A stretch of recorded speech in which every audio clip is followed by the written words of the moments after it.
નમસ્કાર, આપ જોઈ રહ્યા છો યુગ અભિયાન ટાઈમ્સ. નજર કરીએ બપોર સુધીની મોટી ખબરો પર. શાહિદ કપૂરની વેબ સિરીઝ ફર્ઝી 2નું શૂટિંગ શરૂ થયું. શાહિદ કપૂરે પોતાના ઇન્સ્ટાગ્રામ હેન્ડલ પર ફોટો શેર કરતાની સાથે ખુશી વ્યક્ત કરી છે. ગૌ માતાને રાષ્ટ્રમાતા જાહેર કરવા માટે હિન્દુ સંગઠનો દ્વારા હિંમતનગરમાં બેઠક યોજવામાં આવી હતી, જેમાં ગૌ ભક્તો, ગૌરક્ષકો અને સાધુ સંતો ઉપસ્થિત રહ્યા હતા. રાજકોટમાં ચૂંટણી પહેલા ભાજપમાં જોડાયા સ્વર્ગીય વિજય રૂપાણીના ધર્મપત્ની અંજલિ રૂપાણી કારોબારી સભ્ય તરીકે નિમણૂક કરવામાં આવી. T20 વર્લ્ડ કપમાં ન્યૂઝીલેન્ડને હરાવી ભારતે શાનદાર જીત હાંસલ કરી છે.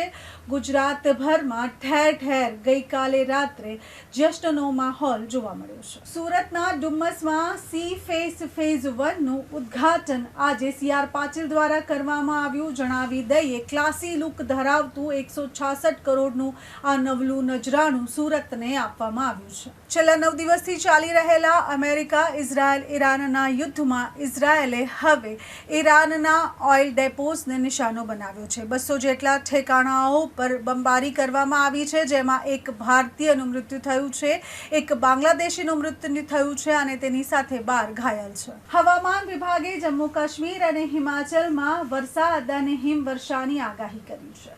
વાતાવરણમાં 11 માર્ચ પછી ફેરબદલો થશે તેવી સૂચના આપી છે અને તેની સાથે 11 માર્ચ પછી વાતાવરણમાં મોટો પલટો થવાની સાથે વરસાદ અને હિમવર્ષાની આગાહી કરી છે. ઇઝરાયલ અને ઈરાનના યુદ્ધ વચ્ચે તણાવની સ્થિતિ સર્જાય છે, તેવામાં વિદેશ મંત્રી જયશંકરે કહ્યું છે, ભારતની સુરક્ષા માટે તેઓ પ્રતિબદ્ધ છે અને તણાવ ઓછો કરવા માટે સાથે જ ભારતની સુરક્ષા માટે કડકમાં કડક પગલાં લેવામાં આવશે, એટલે ભારતીયોને ક્યાંય ચિંતા કરવાની જરૂર નથી. પ્રધાનમંત્રી નરેન્દ્ર મોદી આજે પોસ્ટ વિભાગના વેબિનારને સંબોધશે. તેની સાથે સબકા સાથ સબકા વિકાસની થીમ ઉપર આજે ચર્ચા થશે. ઈરાન-ઇરાકના યુદ્ધમાં ઈરાનના વડા અને નેતા ખામેનીનું મોત નીપજ્યું હતું. મોતના 15 દિવસ બાદ હવે તેઓના પુત્ર મુજ્તબાને સુપ્રીમ લીડર તરીકે ઘોષિત કરવામાં આવ્યું છે. આ હતા બપોર સુધીના મુખ્ય સમાચારો. વધુ સમાચારો સાથે ફરી મળીશું. જોતા રહો યુગ અભિયાન ટાઈમ્સ.